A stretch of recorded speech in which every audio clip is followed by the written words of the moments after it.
Attack in Boston could very well lead to security changes around the nation and really around the world. And this morning we're joined by Michael Rozin. He is an international security expert. You've worked as a security agent for the Israeli government. And you, Michael, have spent a lot of time really focused on counterterrorism.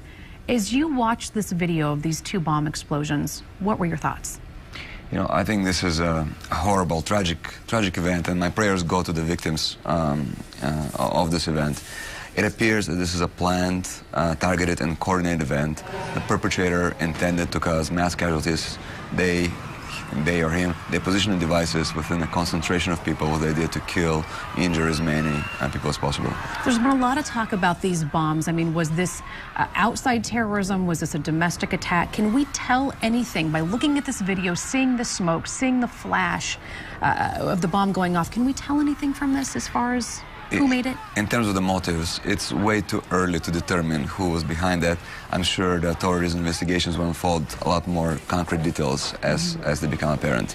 But at this stage, it's going to be way too early to say who is behind it. Why a marathon? I mean, obviously we get the fact that there are mass people, but why this marathon? Why this type of event, do you think? You know, I think for perpetrators, despite of the motives, people who try to cause mass casualties, events such as marathon creates two good opportunities. One, it's a congregation of people, people that congregate together, and the access, it's a relatively easy access as compared to any other closed environment. This is an open environment, and also you have the media. You have a lot of cameras right then and there, which typically perpetrators like that.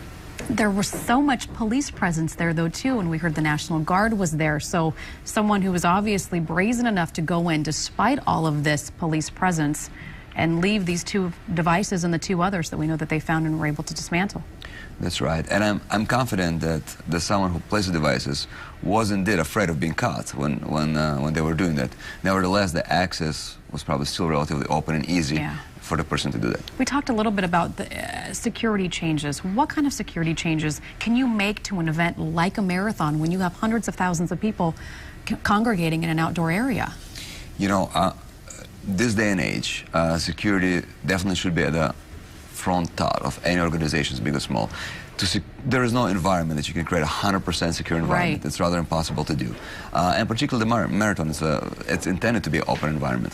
Nevertheless, there are tactics and measures that could be done, assessing the areas of mass congregations, saturating those areas with higher presence of officers, focusing on identifying harmful intent, rather than just relying on finding the weapon.